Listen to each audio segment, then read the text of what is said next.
सभी को विदित है हमारी ध्यान और स्वाध्याय की यात्रा हर एक दिन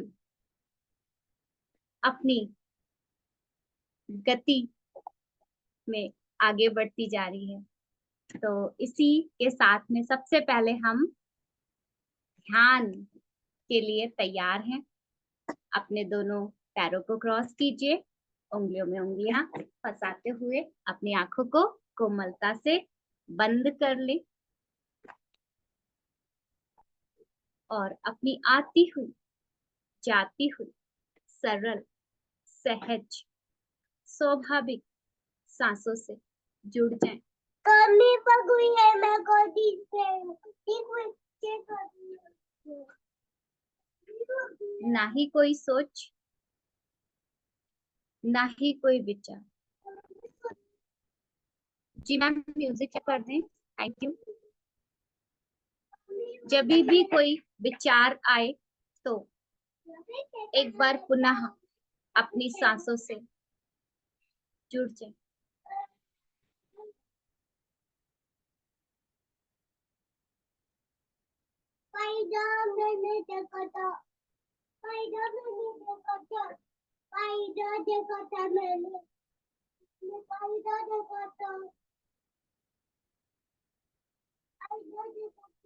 ध्यान वह कस्तूरी है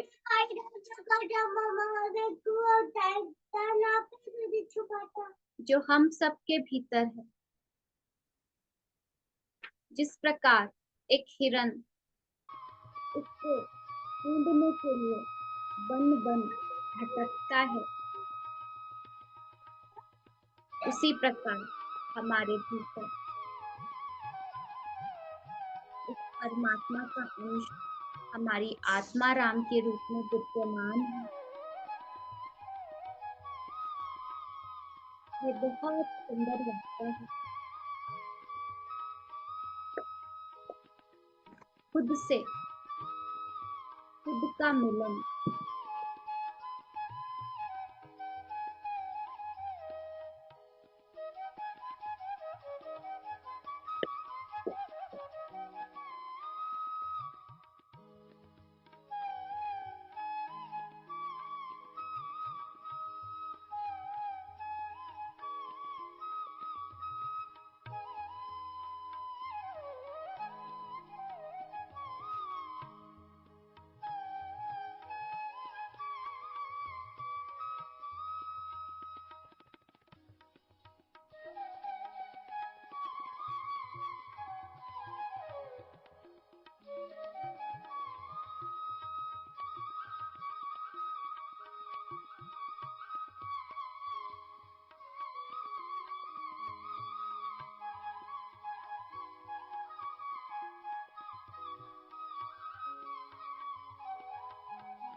ध्यान हमारी आत्मा का भोजन है।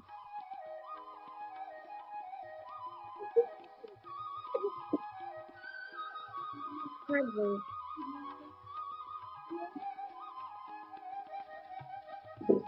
ज्ञान रूपी भोजन के द्वारा हमें अपनी आत्मा को तृप्त करना है।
ना कोई सुख, नहीं कोई दुख, केवल और केवल अपनी आती हुई और जाती हुई सांसों को जाना है।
धीरे धीरे अपने हाथों को और पैरों को, उंगलियों को हिलाते हुए अपनी चेतना को महसूस करें।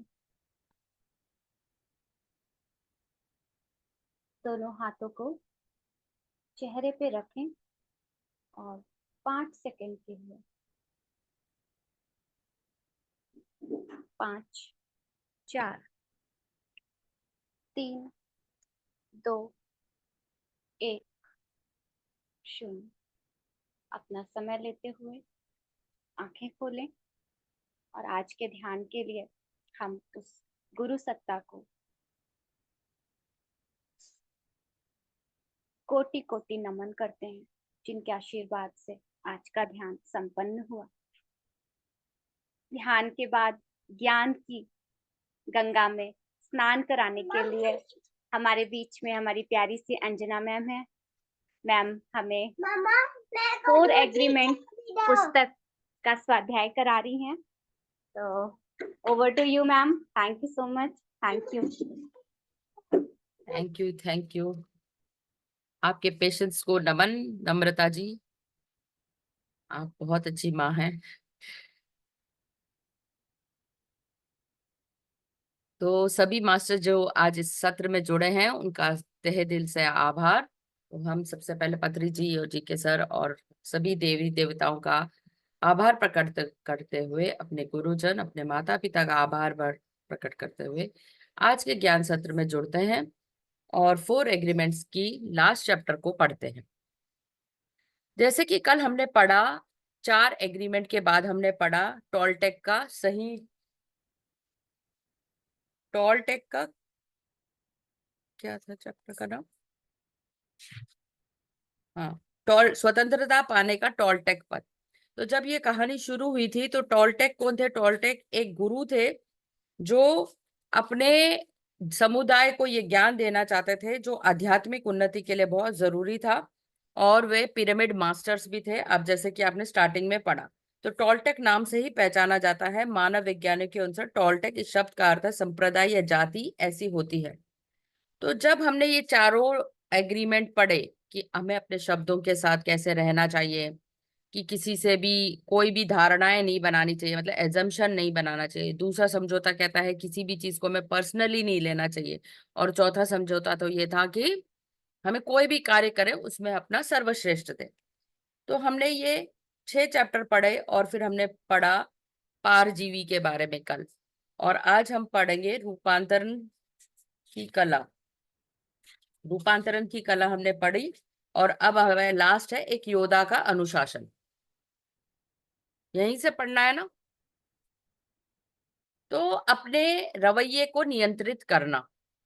मान लीजिए कि आप पूरे जोश और उत्साह के साथ सुबह जल्दी उठते हैं, दिन भर में सारे महत्वपूर्ण कार्य करते हैं और आपके कार्य क्षेत्र यानी ऑफिस में जाने के लिए तैयारी करते हैं। आप बहुत अच्छा महसूस करते हैं, लेकिन नाश्ते के समय क्या होता है कि आपके पत्नी के साथ आपका झगड़ा हो जाता है।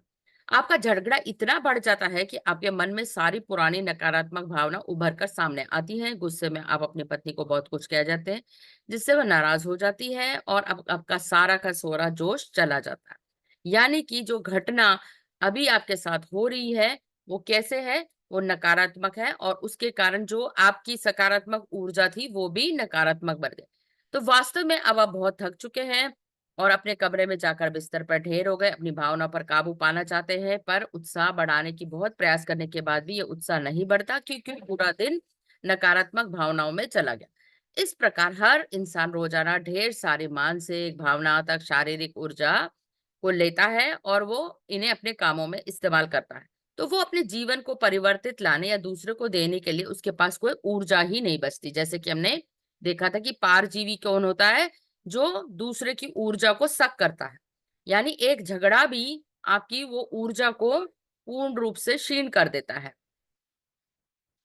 तो आप जिस भावनाओं को महसूस करते हैं, संसार को भी उसी नजरिए से देखते हैं। जैसे आप गुस्से में होते हैं तो मौसम से लेकर हर चीज आपको बुरी लगने लगती है। यानी कि आपकी वाइब्रेशंस कैसी हुई, नकारात्मक हुई, तो आप जैसे हैं वैसे आप सभी चीजों को लेने की कोशिश करते हैं। उसी प्रकार जब आप उदास होते हैं तो आसपास की हर चीज उदास, यानी कि लाइक अट्रैक्ट्स लाइक। अगर आप अच्छे हैं तो अच्छी चीजें आपके जीवन में आएंगी, आपको अच्छे लोग मिलने लग जाएंगे। और अगर आपकी मन की भावनाएं बुरी हो जाए, तो आप उदास हैं तो आपको लोग भी ऐसे ही मिलेंगे, आज भाई तू क्यों उदास है, वो आपको और खींचेगा और टटोलेगा। तो ऐसे लोग क्यों हमें मिलते हैं, तब हमें समझ में नहीं आता कि आज मेरा पूरा दिन ऐसा क्यों जा रहा है, मुझे लोग भी मिल रहे, वो भी टोक रहे, क्योंकि मैं अंदर से ही क्या फील कर रहा हूं, अच्छा नहीं फील कर रहा। तो बाहर की प्रवृत्ति कैसे हो जाएगी, बाहर भी मुझे ऐसे ही। इसीलिए गौतम बुद्ध ने कहा था, your thoughts create what you are ना। तो फिर आप आसपास के किसी इंसान पर, किसी भी चीज पर भरोसा नहीं करते। ऐसा इसलिए क्योंकि आप आसपास के संसार की डर की निगाहों से देखते हैं। कल्पना करें कि अगर इंसान का दिमाग भी वैसा हो जाए जैसी उसकी त्वचा होती है, यानी कि अगर मन पे भाव है जैसे सकारात्मक हो, वैसे ही अगर त्वचा में भी ऐसे ही हो तो क्या होगा। तो आप अपनी त्वचा पर हुए स्पर्श अपने दिमाग में एक संदेश पहुंचाता है कि इससे सुखद भावनाएं निर्माण होती है। मान लीजिए आपको कोई चोट लगती है और आपकी त्वचा पर एक गहरा घाव होता है, तो इसलिए आप इसे सुरक्षित रूप से ढक कर रखते हैं। इस प्रकार का स्पर्श आपको तकलीफ देता है, इसलिए आप ऐसा स्पर्श नहीं चाहते।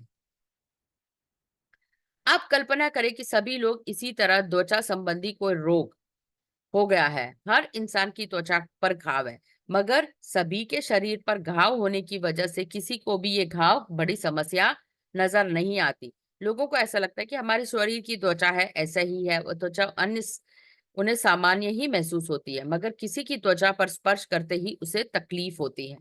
तो अगर हमारा मन त्वचा के समान हो जाए तो क्या होगा, तो क्या हम अपने मन के घाव किसी को दिखा सकते हैं। तो यही वो कहना चाहता है, क्योंकि हमें पता है एक दूसरे को छूने से बहुत पीड़ा होगी, हमें एक दूसरे की थोड़ी दूरी रखना शुरू कर देते हैं। ऐसा समझे कि इंसान का दिमाग मन भी ठीक है, इसी प्रकार संक्रमणशील त्वचा का भी उदाहरण है। अब हर घाव जहर फैलाने वाले भावनाओं से संक्रमित है, ऐसा जहर जिसके कारण हमारी भावनाओं में ठेस पहुंचती है, जैसे गुस्सा, घृणा, दुश्मनी और उदासी। एक अन्याय की घटना ने इंसान के अतीत के घावों को तरोताजा कर देती है, जिससे उसका भावनात्मक जहर उसकी प्रतिक्रिया में प्रकट होता है। किसी न किसी घाव से वो भरा रहता है। अपना मन भी सामान्य लगता है, लेकिन वास्तव में ऐसा नहीं है। आज हर इंसान पृथ्वी के सपने में अपना जीवन जी रहा है और भय की बीमारी हर कोई पीड़ित है। लोगों को परेशान करने वाली सारी नकारात्मक भावनाएं, गुस्सा, घृणा, उदासी और दुश्मनी और धोखा आदि इस बीमारी के संकेत हैं। अब किसी इंसान में भय और बीमारी जरूरत से अधिक बढ़ जाती है तो उसे मानसिक बीमारी कहा जाता है। अतीत में घावों की बहुत पीड़ा होने के कारण इंसान जो है मनोरोगी हो जाता है, इसलिए वो उससे नाता तोड़ देते हैं। वो संसार से बहुत परेशान रहता है और संसार से दूर भागने लगता है। सबसे पहले आपको अपने अतीत की उन नकारात्मक घटनाओं की सच्चाई जाननी होगी जिसके आपको घाव मिले हैं। तभी उन घटनाओं से जुड़ी जहरीली भावनाओं को आप समाप्त कर पाएंगे और घावों को मिटा पाएंगे। तो उसके लिए कैसे, कौन सा तरीका हम अपनाएं कि हमारे घाव जो हैं अच्छे हो जाएं या घावों को मिटा पाएं। तो आगे लेखक क्या कहता है कि इसके लिए एक ही उपाय है और वो है क्षमा। अतीत के घाव को मिटाने का सबसे कारगर उपाय है क्षमा, यानी कि फॉरगिवनेस। आपको उन सभी लोगों को क्षमा करना होगा जिनके साथ आपने अच्छा व्यवहार नहीं किया, जिन्होंने आपको दुख दिए या आपने उनको दुख दिए हैं। वे आपकी क्षमा के हकदार हैं, इसलिए उन्हें क्षमा नहीं करना, बल्कि उन्हें क्षमा करने से ही आपकी उस नकारात्मक घटना से आप बाहर आएंगे। अगर हम क्षमा नहीं करते तो अंदर अंदर क्या होगा, वो घाव बढ़ते चले जाएंगे। तो आगे लेखक ये कहता है कि कुछ लोग तो उन्हें नफरत से नहीं बल्कि दया की भावना से देखें। आपके जीवन में कुछ ऐसे लोग भी होंगे तो उनके प्रति आपकी नाराजगी और क्रोध को बाहर निकालते समय खुद ही कहेंगे, बस अब बहुत हो गया, अब मैं अपनी ही तुलना किसी और के साथ नहीं करूंगा। मैं ऐसा कोई काम नहीं करूंगा जिससे मुझे गलत परिणाम और मुझे भुगतना पड़े। किसी भी घटना के लिए मैं सामने वाले को दोषी नहीं मानूंगा और ना ही सामने दोष दूंगा। सबसे पहले आपको अपने परिजन यानी माता पिता, भाई बहन, मित्र को क्षमा करना होगा। उसके बाद यदि किसी के बाद इसको अपने ईश्वर को दोषी मानना होगा तो उसे क्षमा मांगकर खुद ही क्षमा करना होगा। एक बार अपने आप को स्वयं माफ कर देंगे तो क्या होगा? तो आपके मन में खुद ही अस्वीकार करने की भावना स्वयं समाप्त हो जाएगी। अपने किसी रिश्तेदार को देखकर, उसका नाम सुनकर भी जब आपके मन में उसके प्रति नकारात्मक भावना नहीं जागती, तब समझ लिए कि आपने वाकई में सही मायने में क्षमा कर दिया। यानी अगर आपको उसको देखकर, जिसके प्रति आपको गुस्सा है, ईर्ष्या है, जलन है, उसको देखकर फिर भी गुस्सा आ रहा है, तो इसका मतलब आपने उसको क्षमा नहीं किया। जिस दिन आपको लगे आपको उसके चेहरे देखने से भी कोई फर्क नहीं पड़ता, आपके भीतर इतना रूपांतरण हो गया है, तो सही मायने में आपने उसे क्षमा कर दिया। तो ये कड़वा सच क्या है? सच एक छुरी के समान काम करता है, इसलिए कहा जाता है सच बहुत कड़वा होता है। सच सामने आता है तो झूठी धारणाओं से बने हुए घाव खुल जाते हैं, जिससे आप बेहतर महसूस करते हैं। ऐसे झूठ को अस्वीकार की प्रक्रिया कहा जाता है। अतीत से मिले घाव अतीत से मिले घावों के बावजूद भी लोग अपने कार्य करते रहते हैं, लेकिन ये घाव हमें कभी भी परेशान कर सकते हैं। सबसे अच्छी बात यह है कि सत्य के सहयोग से अपने घाव को संपूर्ण रूप से इलाज करना। जब हमारा मन की त्वचा की भांति अतीत के घावों से मुक्त हो जाए, किसी ना किसी बात से उसे दुख नहीं होगा, फिर कोई भी घटना की सच्चाई उसको चोट नहीं पहुंचाएगी। ऐसा साफ मन को स्पर्श करने से ही आपको आनंद ही मिलेगा। आध्यात्मिक योद्धा बने। अब हम आते हैं स्पिरिचुअलिटी पर कि एक स्पिरिचुअल वॉरियर कौन होता है। अधिकतर लोगों के साथ ये समस्या होती है कि वो अपनी भावनाओं पर नियंत्रण नहीं रख सकते। तो ये वे बातें बोल देते हैं जो काम की नहीं करना चाहते, ये वही काम वे करते हैं।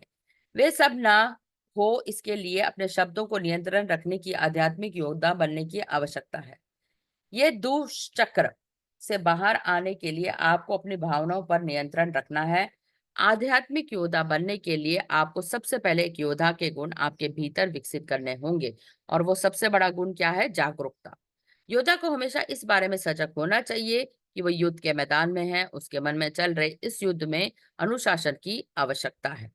एक योद्धा के पास स्वयं को अपनी भावनाओं को वश में करने का गुण होता है। योद्धा कभी भी अपने भावनाओं को दबाता नहीं, बल्कि उन्हें उचित दिशा देता है और नकारात्मक भावना को अपने मन से बाहर निकाल देता है। एक योद्धा और दोषी में सबसे बड़ा अंतर ये है कि दोषी कुचलना जानता है और योद्धा बचाना जानता है। दोषी हमेशा अपनी भावनाओं को दबाता रहता है और अपनी भावनाओं का ही जहर जाहिर करने से वो डरता है। लेकिन भावनाओं को समझकर उनको सही तरीके से प्रकट करना, ये एक तरीका है। यानी कि खुद का इंट्रोस्पेक्शन करना। आपकी जितने अंदर नकारात्मक भावना, एक दिन आप बैठ के लिखिए किन भावनाओं पर आपको काम करने की जरूरत है। सही मायने में वो ये वही योद्धा होता है जो अपनी सभी भावनाओं का निरीक्षण करता है कि मेरे अंदर कौन सी ऐसी भावना है, किसको देख के मेरे को ये भावना उत्पन्न होती है, उस व्यक्ति में ऐसा क्या है जो मुझे छोड़ना चाहिए, या वो कौन-सा ट्रिगर है, उसको देखते ही मुझे वो भावना उत्पन्न हो जाती है। तो जब आप अपने ही मन की भावनाओं को समझेंगे कि सब कुछ जो युद्ध हो रहा है वो भीतर आप ही के मन के अंदर हो रहा है, तो सबसे पहले तो आपको अपने आप को ही क्षमा करने की ज़रूरत है। यानी सॉरी जो बोलना है वो सबसे पहले आप अपने आप को माफ़ कर सकें, तभी तो आप दूसरों को माफ़ कर पाएँगे। क्योंकि हमारे कहे हुए शब्दों से भी तो दूसरे लोग हर्ट हुए हैं या दूसरों को चोट पहुँची है। तो योद्धा सही समय पर अपनी भावना को प्रकट करता है, ना बाद में ना पहले। उसका अपनी भावनाओं पर, शब्दों पर और क्रिया पर नियंत्रण होता है। अगला आता है मौत के पूर्व का संकेत या मौत के फरिश्ते से प्रेम। यानी मौत का डर, यानी हर एक प्रापंचिक जीवन में जो भी जी रहा है उसको सबसे ज्यादा डर किस चीज का होता है? कि उसकी मृत्यु निश्चित है। अपनी निजी स्वतंत्रता पाने का सबसे अंतिम रास्ता है कि हम मौत के पूर्व के संकेत को परिचित हों और मौत को ही एक गुरु की तरह माने। हम ये अच्छी तरह जानते हैं कि हम किसी भी क्षण मर सकते हैं, हालांकि ये पता नहीं होता कि हमारी मृत्यु कब आएगी। इसलिए उसे जानने को वर्तमान का समय ही है। हमें केवल अंदाजा होता है कि हमारे पास जीने के लिए कोई साल है। जैसे एक इंसान अस्पताल में है और उसको डॉक्टर कहता है कि आपके पास अब सिर्फ केवल 1 हफ्ता ही है, तो वो दिन रात उसी के बारे में रोना शुरू कर देता है ना? कि वो 1 हफ्ता जो है रो के बिताएगा या अपने सोचेगा कि मेरे पास 1 ही हफ्ता है, मुझे उसको अच्छी तरह बिताना है।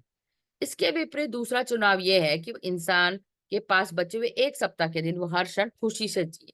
पर वो क्या करता है? ऐसा वो करता नहीं है। प्रापंचिक जीवन में वो सबको बताएगा मेरे मरने के दिन पास आ गए हैं, और वो और दुख प्रकट करेगा और लोगों को संभावना की स्थिति में डालेगा कि मुझसे आके आप क्या करो, दुख प्रकट करो कि मैं भी मरने वाला हूँ। तो इसलिए क्या हो जाता है, आप नकारात्मक है ही, और लोगों को भी आप नकारात्मक बना रहे हैं, और लोगों को भी दुखी कर रहे हैं, और उससे क्या होता है, दुख और भी फैलता चला जाता है। परंतु यदि आप इसके विपरीत सोचें, नहीं मेरे पास तो एक ही हफ्ता है, मुझे उसे अच्छे खुशी खुशी रहना चाहिए, तो मौत का फरिश्ता हमें इस प्रकार सच्चा जीवन सिखा सकता है। आप हर दिन ऐसे जिए कि वो आपका आखिरी दिन है या अंतिम दिन है। हम अपने प्रत्येक दिन की शुरुआत ऐसे सोचकर कर सकते हैं, मैंने सूरज का दर्शन किया, मतलब अपने आप को ग्रैटिट्यूड दें कि आज आप जिंदा हैं, आप जीवित हैं। अपनी सांसों को देखें कि आज मुझे भगवान ने एक और दिन का वरदान दिया है। तो मैं अपने जीवन को इस तरह जीता हूं जैसे मौत के फरिश्ते ने मुझे ये सिखाया है कि खुलकर जीवन जीना है। और अब मैं अपने परिजनों को मिलूं, ऐसे ही मिलूं कि अपने साथ एक अंतिम मुलाकात है। अपने परिजनों के प्रति प्रेम व्यक्त करूं, उनसे कोई झगड़ा ना करूं। अगर आपने कोई दोस्त से झगड़ा किया तो उससे आप माफी मांग लीजिए, और अपनी सारी जितने भी जीवन की नकारात्मक भावना है उनको खत्म कर लीजिए, क्योंकि आपको पता है, निश्चित है कि एक सप्ताह बाद आपकी मृत्यु होने वाली है। ठीक है, तो परंतु अगर यही मान लो आपने अपने दोस्त के साथ झगड़ा किया, अब विपरीत हो रहा है, और अगले दिन ही आपकी दोस्त की मृत्यु हो जाए, तो आपको कितना बुरा लगेगा कि आपने दोस्त के साथ झगड़ा किया। तो आप खुद का जीवन भर माफ नहीं कर पाएंगे। आपका पश्चाताप इतना बढ़ जाएगा कि जिस दोस्त के साथ आपने झगड़ा किया वो तो अब रहा ही नहीं। तो इसलिए हमारे साथ अगले क्षण क्या हो सकता है हमें यही नहीं पता होता। तो इसलिए हमें हर क्षण जागरूक रहने की जरूरत है, और ये समझे कि मौत तो हमारे साथ कभी भी आ सकती है। और हर समय जो ये उपदेश देना चाहता है कि खुशी में रहे, वर्तमान खुशी से बिताएं। आप ही अपना जीवन इस प्रकार जी सकते हैं। ऐसा जीवन जीने के लिए आप खुद को मृत्यु के लिए तैयार करें। जीवन के बारे में जो पुराना सपना था वो विलीन हो गया है। अब अतीत में केवल यादें बची हैं, लेकिन पारजीवी यानी दूसरों को दोष देना, तुलना करना आदि की मौत हो जाएगी। आप उससे मुक्त हो जाएंगे। मृत्यु की तैयारी में असली मौत तो परजीवी की होगी। तो जब मृत्यु आएगी तो सबसे पहले कौन मरेगा? परजीवी मरेगा। क्यों? क्योंकि ऐसा तैयारी करना कोई आसान बात नहीं है। आपके अंदर के जज और दोष देने की आदत आपकी ये तैयारी रोकने के लिए किसी भी हद तक जा सकते हैं। परंतु परजीवी का लक्षण क्या है? वो तो उसको जीवित रखना चाहता है। आपकी जजमेंट की, दोष देने की आदत वो एंड मोमेंट तक वो बनाए रखना चाहता है, क्योंकि वो एक युद्ध लड़ रहा है परजीवी अंदर से।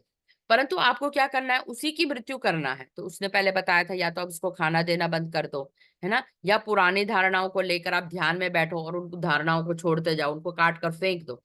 तो इस आजादी के अज्ञान की बजाय बुद्धिमता होती है। वह आजादी परिवेश के बंधन तोड़कर प्राप्त होती है। आप स्वयं को मौत के फरिश्ते को सौंप देते हैं, क्योंकि आप जानते हैं कि आपके भीतर के परजीवी मर जाएगा। फिर आप एक नई उम्मीद से खुशहाल जीवन जीने लगेंगे और आजाद हो जाएंगे। इसके बाद आपके मन को इस्तेमाल करने और आपके जीवन को खुशी से जीने की स्वतंत्रता होगी। इस प्रकार टॉलटेक पद्धति के अनुसार मौत का फरिश्ता हमें मार्गदर्शन करता है। मौत का फरिश्ता हमारे पास आता है और कहता है, तुम अपने आसपास में जो भी देखते हो वो मेरा है, तुम्हारा नहीं। तुम्हारा घर, तुम्हारी पत्नी, तुम्हारे बच्चे, तुम्हारा कार, तुम्हारा करियर, तुम्हारा धन, सब कुछ मेरा है, और जब मैं चाहूं उसे अपने पास ले जा सकता हूं। लेकिन अभी तुम इन्हें इस्तेमाल करो। तो हमेशा जिस भी घर में रहें या इस शरीर में भी अपने आप को एक रेंटेड शरीर, मतलब भगवान ने आपको ये शरीर उधार का दिया है, इसमें आप जो भी करें आपको इसका रेंट पे करना होगा। इस तरह इस भावना से अगर आप जीवन व्यतीत करते हैं कि मैं तो जिसमें रह रहा हूं एज अ ओनर नहीं, एज अ रेंटेड पर्सन रह रहा हूं, तब आपका जीवन कितना सुलभ हो जाएगा कि मेरे को इस चीज का अच्छा इस्तेमाल करना है ना। तो आप इसको टेक इट फॉर ग्रांटेड नहीं ले सकते अपने बॉडी को।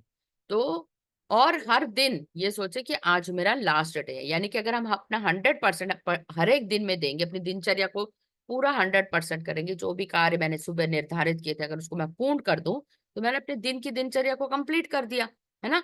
तो यदि तब अगर मेरे पास मृत्यु भी आ गई तो मुझे कोई पछतावा नहीं होगा कि मैंने आज का दिन तो जो मैंने सोचा था वो पूर्ण किया। एक एग्जाम्पल देते हैं। मान लीजिए अगर मौत का फरिश्ता आएगा आपके पास, तो आप क्या करोगे? बैग पैक करोगे कि मुझे ये कपड़े ले जाने हैं, मैंने तो ये कपड़े पहने ही नहीं। तो आपके पास जब मौत आती है तो वो समय नहीं रहता कि आप अपना बैंक बैलेंस चेक करो या अपने कपड़े तैयार करो या सूटकेस लेकर आपको कहीं जाना है, तो इतना समय भी नहीं रहता। तो आपके पास क्या है? वही एक क्षण है। तो उस क्षण में आप क्या डिसाइड करते हो वो आपके ऊपर है। आप खुशी खुशी जाना चाहते हो या दुखी होकर जाना चाहते हो, ये आपके ऊपर निर्भर करता है। तो जो समय मिला है, आप हर दिन अच्छे से जिए, किसी के साथ झगड़ा मत करिए, अच्छा बोलिए, अच्छा कर्म करेंगे तो कभी भी अंत आएगा तो आपको कभी भी पछतावा नहीं होगा। तो परजीवी चाहता है कि हम अपना भूतकाल हमेशा अपने साथ रखें, मगर उसके साथ हमारे जीवन बेहद कठिन हो जाता है। अगर हम भूतकाल से जीवन जिएंगे तो हम वर्तमान का भी आनंद उठा नहीं पाएंगे। अगर हम वर्तमान में जीवन जीना चाहते हैं तो भूतकाल का दुख और भविष्य की चिंता क्यों करें? मौत का फरिश्ता हमें ये सबसे बड़ी सीख देता है कि वो किसी भी क्षण आ सकता है ना। तो हम या तो भूतकाल या वर्तमान दोनों को छोड़कर वर्तमान में रहें, यही हमारी सीख है। अब अगला चैप्टर है कि हम इस धरती पर एक नए सपने का निर्माण कैसे करें। जो सपना आप जी रहे हैं वह आपका खुद का रचना है, यानी कि you create your own reality. हम अपनी रियलिटी खुद ही क्रिएट कर रहे हैं। आप सत्य की धारणा उसी सपने से जुड़ी है जिसे आप कभी भी बदल सकते हैं। नर्क और स्वर्ग दोनों ही अवस्थाएं जो है वो कहाँ पर है? हमारे मन में है। स्वर्ग नर्क कोई स्थान नहीं है, वो हमने अपने मन में बिठाए हुए ही दो जगह है। अगर हम अच्छा करते हैं तो हमें लगता है वह स्वर्ग के दिन हम भुगत रहे हैं। अगर हमारे कर्म बेकार है, हम नकारात्मकता से घिरे हैं, हमारे साथ रोज ही झगड़ा हो रहा है, तो हम क्या कहेंगे? हम नर्क में जी रहे हैं। तो विलक्षण बातों से पूरा करने के लिए अपनी कल्पना का उपयोग करें। जब भी आप इस संसार को देखने के लिए अपनी आंखें खोलेंगे तो आपको आपके सामने एक नया संसार दिखाई देगा और उसका अनुभव होगा। अभी इसी समय अपनी आंखें बंद करें, फिर इन्हें खोलें और बाहर की ओर देखें। तो यानी कि 2 मिनट के लिए आप आंखें बंद करें और फिर खोलें तो आपको क्या दिखेगा? संसार को देखकर आपको ये अनुभव हुआ कि आसपास के पेड़ पौधे, खुला आकाश, प्रकाश, आपकी ओर किरणें आ रही हैं। आपको अपने चारों ओर प्रेम की बारिश होती हुई दिखाई देगी। तो उस परमानंद की अवस्था में आप रहेंगे। आपके आसपास दूसरों को भी प्रेम मिल रहा है, यानी कि प्रेम, जैसे हमने कहा था, सबसे ऊंची शक्ति होती है प्रेम की। खुद को, स्वयं को प्रेम करेंगे तभी इस प्रेम का प्रकाश जो है चारों ओर फैल जाएगा। और अगर आप अपने आप से प्रेम नहीं करेंगे, वो पार जीवी को बार बार आप उसको अपने पास रखेंगे, तो वो पार जीवी की जो जन्म की यात्रा वो बढ़ती जाएगी और आपका जीवन कैसे हो जाएगा? नरक में हो जाएगा। तो आपकी कल्पना शक्ति इस तरह होनी चाहिए, आपका दृष्टिकोण ऐसा होना चाहिए कि आप हर दिन एक नया सपना देख रहे हैं। और वो नया सपना क्या है? जिसमें सब तरफ प्यार ही प्यार हो या प्रेम की वर्षा हो रही है। कल्पना करें कि आप एक ऐसा जीवन जी रहे हैं जिसमें आपको अपने सपने की अभिव्यक्ति करने में कोई भय नहीं है। आप अपने मनचाहे तरीके से अपने जीवन को बदलने के लिए स्वतंत्र हैं। आप किसी से सवाल पूछने और किसी को भी कुछ बताने के लिए तैयार रहते हैं। अब आपको ये बात की चिंता नहीं कि कोई आपकी तुलना करेगा, किसी बात के लिए आपको दोषी ठहराएगा या नहीं। दूसरों को खुश करने के लिए या फिर लोगों को क्या सोचेंगे, इस विचार से आप कोई कार्य नहीं करेंगे। अब आप किसी भी राय के लिए जिम्मेदार नहीं हैं। आप किसी को नियंत्रित करने की भी आवश्यकता नहीं है, क्योंकि कोई भी दूसरा आपको नियंत्रित नहीं कर सकता। किसी को परखे बिना उस अपने जीवन की कल्पना करें। आप आसानी से दूसरों को क्षमा कर सकते हैं। उनके प्रति आपके मन में जो भी नकारात्मक भाव है ना, वो भूल सकते हैं। यानी कोई भी हमें मिले, उसको प्रेम भाव से मिले। जब हम उसमें जजमेंटल हो जाते हैं, उसमें अर्थ जोड़ने लग जाते हैं, तभी वो रिश्ता खराब हो जाता है। परंतु इसको as a person, as a neutral person देखेंगे किसी भी व्यक्ति को, तो हमारे अंदर कोई भावना जागृत नहीं होगी। तो ऐसा जीवन जीने की कल्पना करें जिसमें सजगता से प्रेम प्रकट हो रहा हो, है ना। आप बड़ी सजगता से अपनी भावनाओं को जाहिर कर सकते हैं और खुलकर अपना जीवन जीते हैं। आप बिना किसी भय से खुलकर अपने जीवन जीते हैं और कुछ पाने की लालच भी आपको नहीं है, ना ही भय है मृत्यु का। आप अपने मन मुताबिक जीवन को जीते हैं। किस तरह? जब आप अपने आप को संपूर्ण तरह से स्वीकार कर लेते हैं कि मैं जैसे भी हूं, मुझे जो भी मिला है वो सर्वश्रेष्ठ मिला है। मैं आपको ये सब कल्पना करने के लिए इसलिए कहा कि क्योंकि ये सब कुछ सचमुच संभव है। आप बड़ी सजगता से इस कृपा, परमानंद और स्वर्ग की कल्पना में अपना जीवन जी सकते हैं, लेकिन इस सपने का अनुभव पाने के लिए पहले आपको इसे समझना होगा। केवल प्रेम ही नहीं, इतनी शक्ति होगी तो वो आपको परमानंद की अवस्था तक ले जा सकता है। और परमानंद में रहने का अर्थ है प्रेम से रहना, प्रेम से रहने वाले का अर्थ है परमानंद में रहना। ऐसा लगता है कि जैसे आप बादलों में उड़ रहे हैं, आप जहां भी जाते हैं वहां आपको प्रेम दिखाई देता है। हर समय ऐसे भाव में जीना सचमुच संभव है। आपके जैसे कई सारे लोग इस परमानंद की अवस्था का अनुभव कर रहे हैं। जब भी लोगों को परमानंद मिला है, उन्होंने अपनी सारी धारणाओं को बदल दिया। अब आप इस बात का अनुभव करते हैं कि परमानंद की अवस्था के बीच जीना कैसा है। इस अवस्था में बहुत पसंद करने लगते हैं। कई हजारों साल पहले जीसस ने लोगों को प्रभु के राज्य में बारे बताया था और उसकी बात मानी थी। लोग उनसे कहते थे कि आप जिस स्वर्ग की, जिस प्रभु के राज की बात कर रहे हैं वह हमें समझ में नहीं आता। आप जिस प्रेम की बात कर रहे हैं वह आपके भीतर महसूस नहीं होता और ना ही वह शांति महसूस होती है जो आपके पास है। वास्तव में आपको उस प्रेम और शांति का अनुभव करने की आवश्यकता ही नहीं है, केवल जीसस की बातों पर विश्वास रखना है। फिर अपने आप को प्रेम और शांति महसूस होगी। इस संसार में बहुत ही सुंदर और अद्भुत है। यदि आप अपना जीवन प्रेम पर आधारित करते हैं तो बहुत ही सुंदर हो जाता है। हमेशा प्रेम की भावना में रहें, प्रेम का ही चुनाव करें, क्योंकि प्रेम करने से ही आपको खुशी मिलेगी। तो आपकी आंतरिक शांति भी उसी प्रेम पर है और आपको हर चीज में एक अलग दृष्टिकोण देखने को मिलेगा। सदियों से इंसान इसी अवस्था को पाने के लिए खोज करता रहा है और वो है परमानंद। प्रभु को जो राज्य कहीं हो गया है, इंसान उसी की तलाश करता रहता है। इस बिंदु तक पहुंचने के लिए इंसान इतने प्रयास करता है कि यदि उसके मन के विकास का एक हिस्सा है, संपूर्ण मानव जाति का यही भविष्य है। वास्तव में इसी तरह जीवन जीना संभव है, आपके हाथों में है। मूसा ने इस वचन का राज्य प्रॉमिस्ड प्रॉमिस्ड लैंड कहा है। बुद्धा ने इसे निर्वाण, जीसस ने स्वर्ग, टॉल्टक ने इसे न्यू ड्रीम कहा है। यानी सभी का अर्थ क्या है? निर्वाण या मोक्ष जिसको हम कहते हैं, या प्रॉमिस लैंड जिसको भी कहते हैं।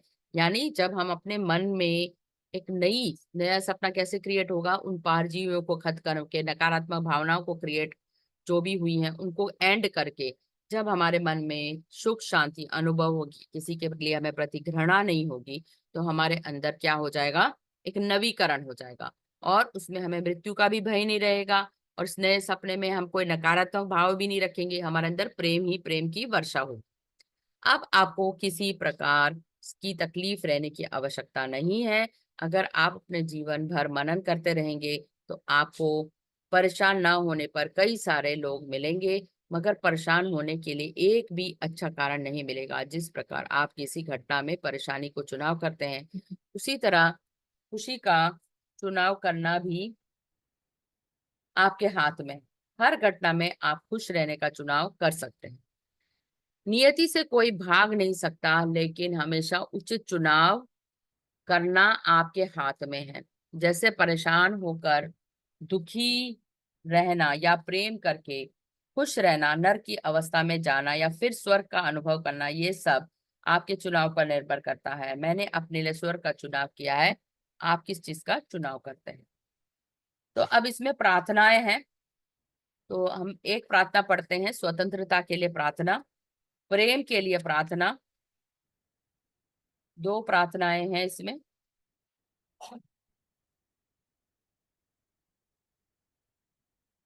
तो जो भी प्रार्थना करना चाहता है वो एक गहरी सांस ले, अपने आंखों को बंद कर ले और जैसे जैसे मैं निर्देश देती हूँ वैसे वैसे इस प्रार्थना को अपने अंदर उतारते चले जाएं। तो सोचे कि आपके पूरे शरीर में केवल फेफड़े मौजूद हैं। इंसान के जीवन में सबसे बड़ी जरूरत चीज है सांस।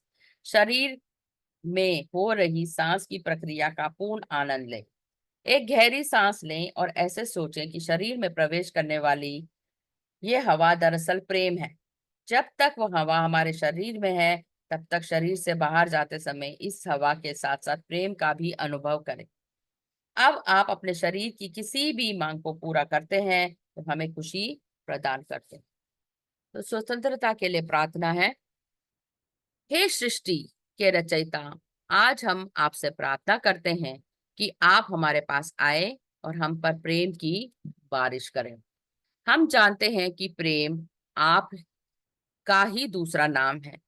हमें आपकी मौजूदगी का स्वाद लेना है। हम जानते हैं कि ये संभव है क्योंकि इस सृष्टि के कण कण में वही कंपन आपके रूप में मौजूद है। आज हमें अपने जैसे बनने में और जीवन से प्रेम करने में मदद करें। हमें जीवन और प्रेम बनने में मदद करें। हम किसी की तुलना या अपराध बोध की भावना के बिना जीवन जीना सीखें। आपके द्वारा निर्मित अन्य प्राणियों में भी बेशर्त प्रेम करना सिखाएं। आप हमें ये समझे अब हमें ये समझ में आ गया है कि हमें हमारे प्रेम ना करने के पीछे सबसे बड़ा कारण है अस्वीकार करना। जब भी हम आपस के लोगों को या रिश्तेदारों को अस्वीकार करते हैं तो वास्तव में हम अपने आप को ही अस्वीकार करते हैं। हमें मदद करें कि हम स्वयं को दूसरों को उसी रूप में जैसे हैं प्रेम करें और उन्हें स्वीकार करें। हम बिना तुलना के और उन्हें परखे बिना अपने उन्हें बेहद प्यार दें। हम उन्हें किसी ना किसी प्रकार से कभी भी दंडित ना करें। आज हमारे हृदय से ये सारी भावनात्मक जहर निकल जाए। हमारे मन की तुलना करने की आदत मुक्त हो, जिससे कि हम शांतिपूर्ण जीवन जीने का आनंद ले सकें। आज का दिन बहुत विशेष है। आज हमें प्रेम के लिए अपने हृदय में के द्वार फिर से खोल दिए हैं ताकि हम एक दूसरे से कह सकें, मैं तुमसे प्रेम करता हूँ। बिना किसी भय के सजगता से हम अपना प्रेम प्रकट कर सकते हैं। आज हम स्वयं को आपके चरणों में अर्पित करते हैं। हमारे जीवन में आकर हमारी आवाजें, आंखें, हाथ, हृदय के माध्यम से आप भी सभी के प्रकार के प्रेम बांटे। हे रचयिता, हमें अपने जैसे बनाइए। आज हमें जो भी मिला है उसके लिए हम आपका हृदय से आभार प्रकट करते हैं। अपने हम ये भी जानते हैं कि आजादी दी हमें क्या है और इसके लिए हम एक विशेष रूप से आपके आभारी हैं। अगली प्रार्थना है लास्ट प्रेम के लिए। आज हम सभी एक सपने की कल्पना करने वाले हैं, एक ऐसा सपना जो आपको बेहद पसंद है। तो हमेशा ही इसका अनुभव करना चाहिए। ऐसा सोचें कि सुबह सुबह आप नदी के किनारे गए हैं। वहां पर आपको पशु पक्षियों की मधुर आवाज सुनाई दे रही है। ठंडी हवा आपको सुखद अनुभव दे रही है। आप नदी की ओर बढ़ते हैं। नदी किनारे पहुंचने पर आपको एक बुजुर्ग इंसान ध्यान करते हुए दिखाई देते हैं। आपको इस इंसान के शरीर में कई रंगों का प्रकाश किरणें बाहर आती हुई दिखाई दे रही हैं। आप कोशिश करते हैं कि आप वहां से गुजरते समय उस इंसान का ध्यान भंग ना करें, लेकिन उसे आपकी उपस्थिति महसूस होती है और वो अपने आंखें खोल देता है। उस इंसान के चेहरे पर सुंदर हास्य है और उसकी आंखें प्रेम से भरी हैं। वो आपसे पूछता है, आपके शरीर में ऐसी सुंदर रोशनी कहाँ से बाहर आ रही है? आप मुझे ये ध्यान सिखा सकते हैं?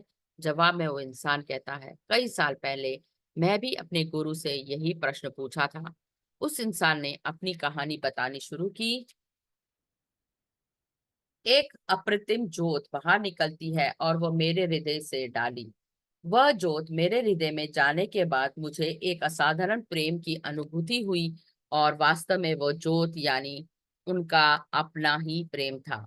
मेरे हृदय में जलने वाली वो ज्योत धीरे धीरे बढ़ती गई और वो ज्योत की अग्नि किसी को भी नुकसान नहीं पहुंचाती, बल्कि उसके स्पर्श मात्र से हर चीज पवित्र होती है। इसी मेरे शरीर की हर कोशिका को छुआ और सारी कोशिकाएं प्रेम से भर गईं। अब मेरे भीतर प्रेम का विस्तार है। उस अग्नि ने मेरी हर भावना को स्पर्श किया। देखते ही देखते मेरी भावनाएं असीम प्रेम से रूपांतरित हो गई। मैंने अपने आप से बेशर्त प्रेम करने लगा। लेकिन अब वह ज्वाला अंदर ही अग्नि जलती ही रही। मेरे भीतर की प्रेम की भावना इतनी बढ़ गई कि मैं अब दूसरों को प्रेम बांटने की आवश्यकता महसूस हुई। मैंने उस प्रेम की छोटा सा हिस्सा हर पेड़ को दिया। बदले में पेड़ों ने मुझे प्रेम मिला। फिर मैंने पेड़ों के साथ एकाकार हो गया। मेरा प्रेम यही नहीं रुका और मैं बढ़ता गया। मैंने आसपास के हर फूल, पत्ते, घास, धरती को भी प्रेम दिया। बदले में उन्होंने भी मुझे प्रेम दिया और इस तरह मैं पेड़ पौधों के साथ एकाकार हो गया। इस तरह मेरा प्रेम बढ़ता गया और हर जीव जंतु तक मैं पहुंचा। उन्होंने मेरे प्रेम पर अपनी प्रतिक्रिया दी और बदले में मुझे अपना प्रेम दिया। इस तरह हम सब एक हो गए, लेकिन फिर भी मेरा प्रेम बढ़ता ही गया। मैंने हर क्रिस्टल, धरती के हर पत्थर, धूल, धातु में अपना प्रेम दिया। बदले ने उन्होंने भी मुझे प्रेम दिया। मतलब आप इतने लवेबल हो गए, जितना ज्यादा आपने प्रेम बांटा उतना ही प्रेम आपको हर एक वस्तु से, जीव जंतु से मिलता रहा। आपने प्रेम जल को दिया, सागर, नदियां, वृक्ष, बर्फ और इन सबको दिया, और उन्होंने भी आपको 4 गुना, कई गुना आपका प्रेम फिर बढ़ गया। सूरज, चांद, किरणें को देखा, उन्होंने अपना प्रेम थोड़ा अंश दिया, मैंने भी मेरी ओर से प्रेम सहित बढ़े। मैं चांद, सूरज, सितारों के साथ एकाकार हो गया। इस प्रकार अपनी कहानी बताकर उस बुजुर्ग इंसान ने अपना हृदय खोलकर वो जोत अपने हृदय में डाल दी।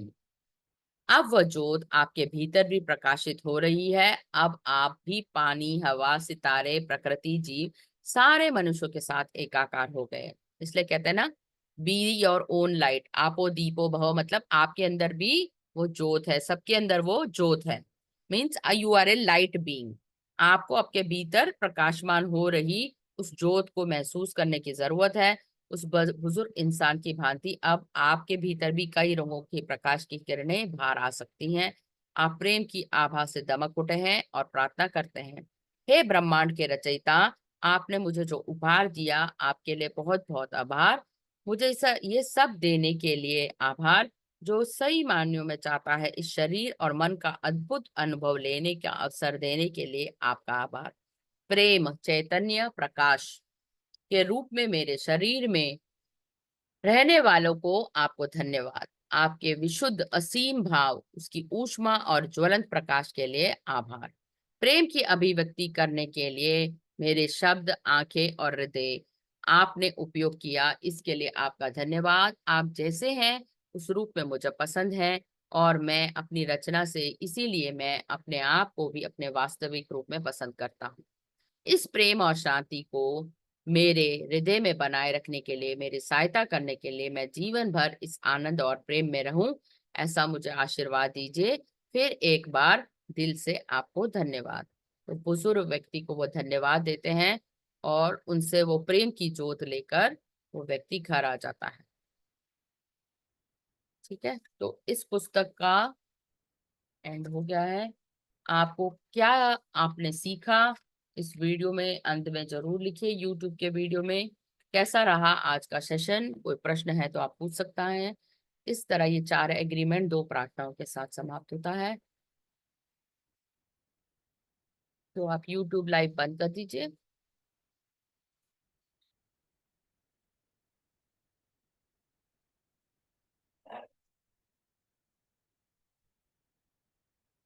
ममता जी हैं? नो मैम, ममता मैम तो नहीं है। ठीक है, यूट्यूब लाइव वो कर दो। जी।